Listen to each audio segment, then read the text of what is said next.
நாயுடு மற்றும் நிதிஷ்குமார் அளித்து வரும் நெருக்கடியால் மத்திய அரசு தவித்து வருவதாக தமிழக காங்கிரஸ் கட்சித் தலைவர் செல்வ பெருந்தகை விமர்சனம் செய்துள்ளார். பெரம்பலூரில் காங்கிரஸ் செயற்குழு கூட்டம் மாவட்ட தலைவர் சுரேஷ் தலைமையில் புதிய பேருந்து நிலையம் அருகே உள்ள தனியார் கூட்டரங்கில் நேற்று நடைபெற்றது. இக்கூட்டத்தில் பங்கேற்று மாவட்ட தியாகிகளின் வாரிசுகளுக்கு மரியாதை செய்த பின் செய்தியாளர்களை சந்தித்து பேசிய தமிழக காங்கிரஸ் தலைவர் செல்வ பெருந்தகை, நீட்டில் உள்ள முறைகேடுகளை எதிர்த்து வைக்கப்பட்ட கருத்துக்களை ஏற்க மறுத்த பாஜக தற்போது நடைபெற்றுள்ள குளறுபடிகளை மறைக்க நீட் தலைமை அதிகாரியை பணி நீக்கம் செய்து நாடகம் ஆடுவதாக தெரிவித்தார்.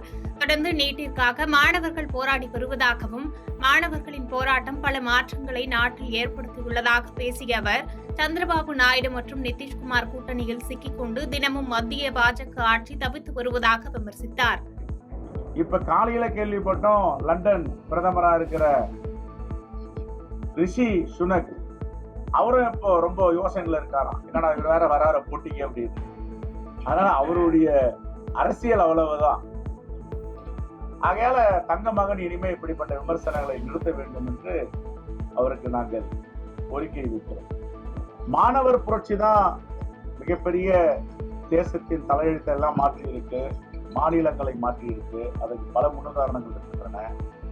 மாணவர்களுக்கு எதிரான கட்சி பாஜக, இளைஞர்களுக்கு எதிரான கட்சி பாஜக, முதியவர்களுக்கு எதிரான கட்சி பாஜக, பட்டியலின மக்கள் மலைவாழின மக்களுக்கு எதிரான கட்சி பாஜக, சிறுபான்மை மக்களுக்கு எதிரான கட்சி பாஜக, இந்துக்களுக்கு எதிரான கட்சி பாஜக. அப்ப யார்? இருசக்கர வாகனம் மீது லாரி மோதிய விபத்தில் முதியவர் உயிரிழந்தது சோகத்தை ஏற்படுத்தியது. கிருஷ்ணகிரி மாவட்டம் ஊத்தங்கரை பகுதியில் இருந்து திருவண்ணாமலை நோக்கி செல்லும் சாலை பகுதியில் இருசக்கர வாகனத்தில் சாலையை கடக்க முற்பட்ட முதியவர் சரக்கு லாரி மோதிய விபத்தில் உயிரிழந்தார். விபத்தில் உயிரிழந்த முதியவர் மாரம்பட்டி பகுதியைச் சேர்ந்த 70 வயதான சொக்கலிங்கம் என்பது தெரியவந்தது. சம்பவ பகுதிக்கு விரைந்து வந்த 108 ஆம்புலன்ஸ் ஊழியர்கள் அவருக்கு CPR முதலுதவி சிகிச்சை அளித்தனர். மேலும் முதியவரை பரிசோதித்த 108 ஆம்புலன்ஸ் ஊழியர் அவர் இறந்ததை உறுதி செய்தனர்.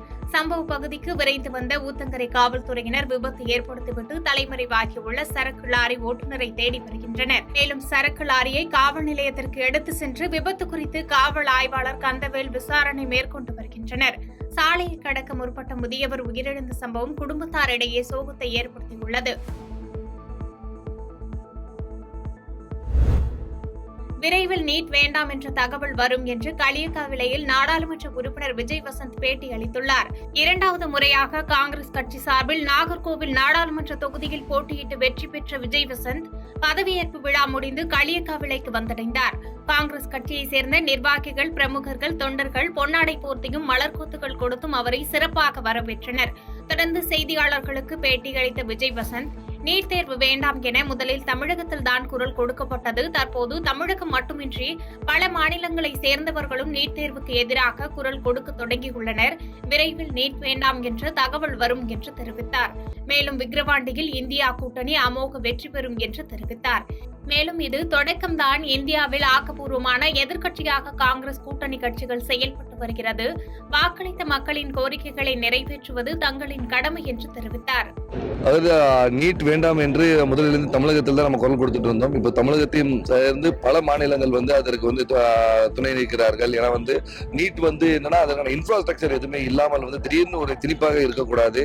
அதனால இப்போ மாணவர்களுக்கு ஒரு கல்வி அவர்களுக்கு எளிமையாக இருக்க வேண்டுமே தவிர அதை ஒரு தேர்வு அவர்களை ரொம்ப கஷ்டப்படுத்துற மாதிரி இருந்தது. ஸோ அதனால விஜய் மட்டுமல்ல, நமது தலைவர்களும் ராகுல் காந்தி தலைவரும் அவர் நீட் வேண்டாம் என்று கூறியிருக்கிறார்கள். மாண்புமிகு முதலமைச்சர் அவர்களும் வேண்டாம் என்று சொல்லியிருக்கிறார்கள். எல்லாருமே நீட் வேண்டாம் என்று கூறியிருக்கிறார். கூடிய விரைவில் நீட் தேர்வை. திருப்பூர் அருகே சாராயம் காட்சிய 3 பேர் கைது செய்யப்பட்டு 60 லிட்டர் சாராய ஊழல் அழிக்கப்பட்டது. திருப்பூர் மாவட்டம் காங்கேயம் அடுத்த வெள்ளக்கோவில் வாய்க்கால்மேடு பகுதியைச் சேர்ந்த மனோஜ் என்பவர் தனது வீட்டில் வைத்து சாராயம் காய்ச்சுவதாக கிடைத்த தகவலை அடுத்து வெள்ளக்கோவில் போலீசார் அவரது வீட்டில் சோதனை மேற்கொண்டனர். அப்போது 60 லிட்டர் சாராய ஊழல் வைத்திருந்தது கண்டுபிடிக்கப்பட்டது. மேலும் 6.4 லிட்டர் சாராயம் காய்ச்சி விற்பனைக்காக வைத்திருந்ததும் தெரியவந்தது. இதனை அடுத்து மனோஜ், அவரது நண்பர் செல்வராஜ் மற்றும் குட்டி முருகன் என 3 பேரை கைது செய்து சாராய ஊழலை கீழே ஊற்றி அழித்தனர். காவல் நிலையத்தின் அருகாமை பகுதியிலேயே கள்ளச்சாராயம் காய்ச்சப்பட்ட சம்பவம் அதிர்ச்சியை ஏற்படுத்தியுள்ளது. இதனை அடுத்து அந்த பகுதியில் முகாமிட்டுள்ள வெள்ளக்கோவில் போலீசார் வாகன சோதனையிலும் ஈடுபட்டு வருகின்றனர்.